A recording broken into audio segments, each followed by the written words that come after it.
Welcome back to Disturbing Curiosity, the channel where we uncover the most unsettling and perplexing stories hidden in the shadows of human nature.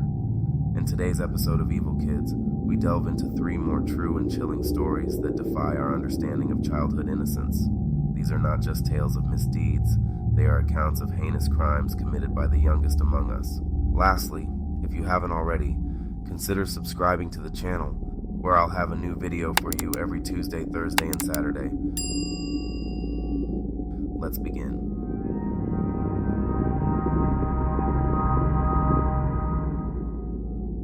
The Bin. Philip Chisholm was born on January 21st, 1999. Growing up, he seemed like a typical child, involving himself in sports and academics. His life, however, was not without challenges. His parents' tumultuous relationship and eventual divorce played a significant role in his early years.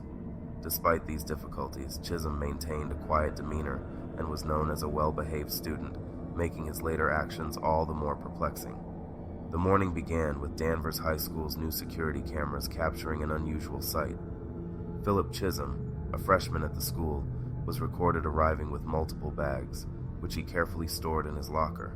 Concealed within these bags were items chilling in their implications: a box cutter, mask, gloves, and a change of clothing. This assortment hinted at a sinister plan. The narrative takes an even darker turn in the afternoon, when school security footage showed a critical moment unfolding when Colleen Ritzer, a young and beloved math teacher, was seen leaving her classroom and heading toward the women's bathroom on the 2nd floor. Then Chisholm was seen exiting his classroom, initially glancing in the direction Ritzer had gone. He then briefly retreated back into the classroom before emerging again, this time with his hood pulled over his head, a gesture indicating a shift in his intentions. The footage showed him following Ritzer, deliberately pulling on gloves as he entered the same bathroom she had gone into moments earlier. Chisholm proceeded to rob Ritzer of her credit cards, iPhone, and her underwear, before raping and stabbing her 16 times in the neck with the box cutter. The security footage showed Chisholm returning to the bathroom about 10 minutes later, this time pulling a recycling bin behind him towards the bathrooms, only to re-emerge moments later, pulling the same bin that now contained the body of Colleen Ritzer, Chisholm. Once outside, he then laboriously dragged the bin to a secluded wooded area behind the school. In a disturbing continuation of his crime, he committed further acts of violence against Ritzer's lifeless body. The school's cameras later captured Chisholm re-entering the building, now clad in a black shirt and glasses. In a haunting and distressing display, he carried with him a pair of blood-stained jeans, a grim conclusion to the series of chilling wardrobe changes he exhibited throughout the course of this tragic event. Concerns arose when both Chisholm and Ritzer were missing after school, prompting a missing persons report.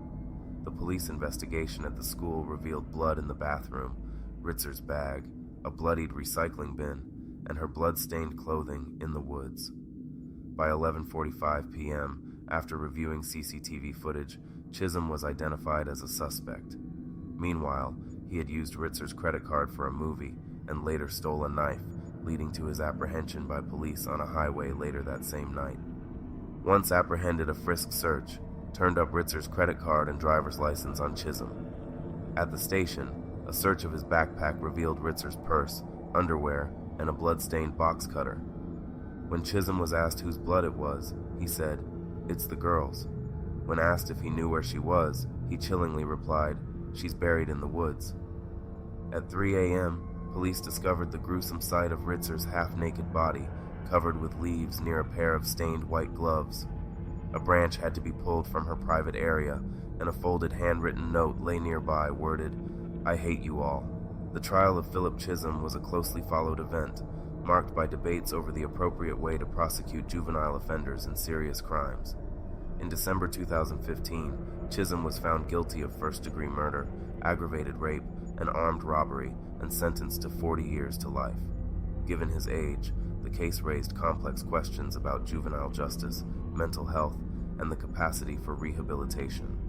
The community continues to grapple with the aftermath, seeking ways to prevent such tragedies in the future and to honor the memory of Colleen Ritzer, whose life was cut tragically short.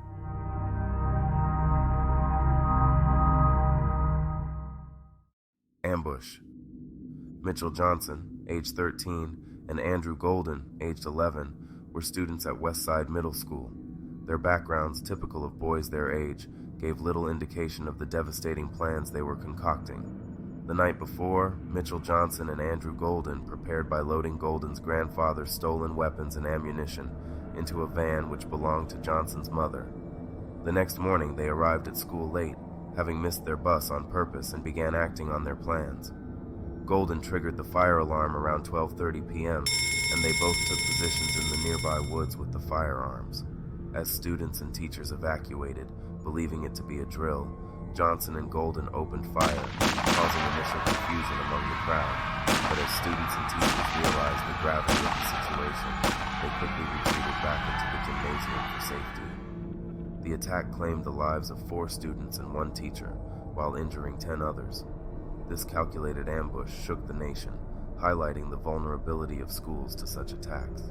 Johnson and Golden were apprehended by police approximately 10 minutes after the shooting began. The reasons behind their decision to carry out such a heinous act remain largely speculative, with discussions often revolving around issues of family influence, media impact, and societal factors. Under state laws, then, which prevented minors from being tried as adults, Johnson and Golden received the maximum juvenile sentence and were released on their 21st birthdays. Johnson was freed in 2005 after 7 years, while Golden was released in 2007, following 9 years in custody. Fast forward to present day, Andrew Golden died at age 33 in a car accident in 2019. Mitchell Johnson, although having had multiple run-ins with the law after his release, he is still a free man today.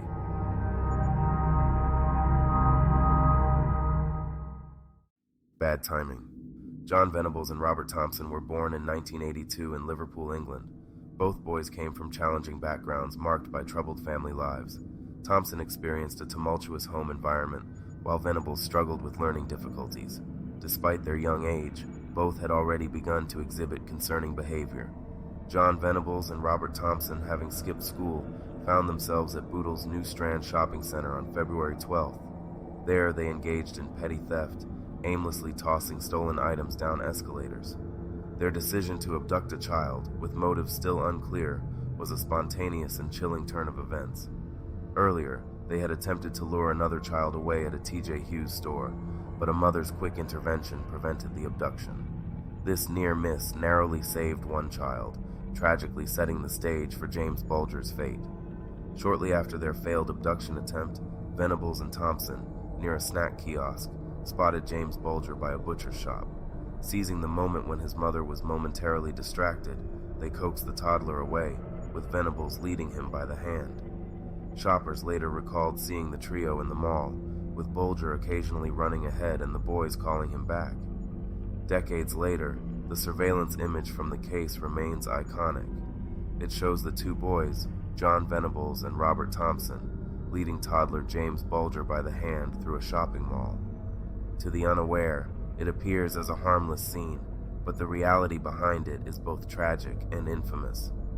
After leaving the mall, the boys led Bulger on a 2.5-mile walk across Liverpool. During this journey, they were seen by 38 people, none of whom intervened. James Bulger, distressed and crying for his mother, was ignored by Venables and Thompson as they led him through Liverpool. Witnesses recalled varied reactions from Bulger, ranging from laughter to resistance and cries for his mother, with one even observing Thompson kicking him for resisting. Despite these alarming signs, no one intervened. In one instance, a woman witnessed Thompson punching and shaking Bulger, but chose to close her curtains. However, a brief moment of potential rescue came when an elderly woman, noticing Bulger's distress, approached the boys. They falsely claimed to have found him, and the woman advised them to take him to a police station. Misled by their explanation and reassured by another bystander, she did not act further. Only later, upon realizing Bulger was missing, did she contact the police with regret for not intervening. Shortly after the elderly woman's encounter, James Bulger narrowly missed another chance at rescue when a woman offered to take him to the police. However, when she couldn't find someone to watch her daughter, the opportunity was lost. Venables and Thompson subsequently visited 2 stores, arousing the shopkeepers' suspicions but left unhindered. They also encountered 2 older boys, misleading them by claiming Bulger was Thompson's brother.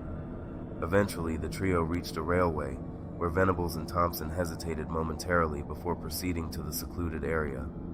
Venables and Thompson inflicted severe injuries on James Bulger using stolen blue paint, bricks, stones, and batteries.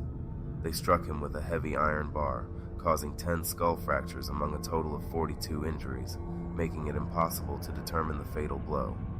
All of the instruments used in the attack were found strewn around the area, the iron bar, stones, and bricks all covered in the boy's blood. The stolen tin of blue paint was found nearby. After his death, they laid his body on train tracks, attempting to disguise the murder as an accident. During police interrogations, John Venables and Robert Thompson blamed each other. Venables eventually confessed, said, "I did kill him. What about his mom? Will you tell her I'm sorry?" Thompson, however, was more resistant, inadvertently revealing details about Bulger's clothing. Despite his denial, he remained disturbingly composed, labeled by the media as the boy who did not cry.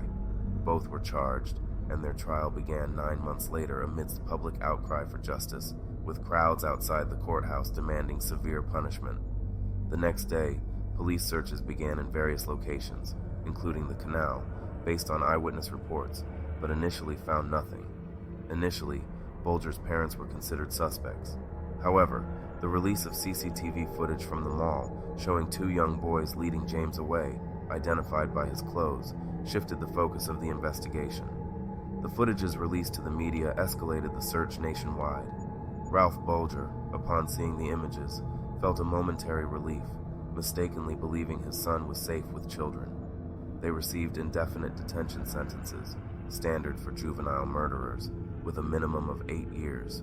During their imprisonment, they reportedly showed no violent behavior. Consequently, both were released in 2001 at the age of 18 after serving the minimum sentence. Upon release, John Venables and Robert Thompson were granted new identities and lifelong legal anonymity, a decision driven by public fury and the risk of vigilante retribution. To date, there have been no significant attempts at vengeance. In 2004, Denise Bulger located Robert Thompson, but was unable to confront him, overwhelmed by intense emotions. While Robert Thompson has reportedly reintegrated quietly into society, John Venables' post-release life has been troubled. In 2010, he was imprisoned for possessing child abuse images, and despite Ralph Bulger's objections, was released on parole in 2013. However, Venables was re-imprisoned in 2017 after more illicit images, and a manual on child sexual abuse were found on his computer. He is still in prison today, with a possible parole hearing and potential release sometime in 2024. As we reach the end of another deeply unsettling journey into the darkest corners of youthful transgression here on Evil Kids, it's clear that the stories we've explored today challenge our understanding of innocence and morality. These cases are not just tales of horror, but also stark reminders of the complex interplay between nature, nurture, and the mysteries of the human psyche. And before you go, share your thoughts in the comments below. What did you find most shocking about today's episode? Is there a story of evil kids that you think needs to be told? Let's continue that conversation below. For more explorations into the chilling and often unspoken aspects of human behavior, make sure to subscribe to Disturbing Curiosity. Hit the bell icon to stay updated with our latest releases, and once subscribed, you can expect new uploads every Tuesday, Thursday, and Saturday at 8 p.m. Stay safe, stay curious, and stay disturbed.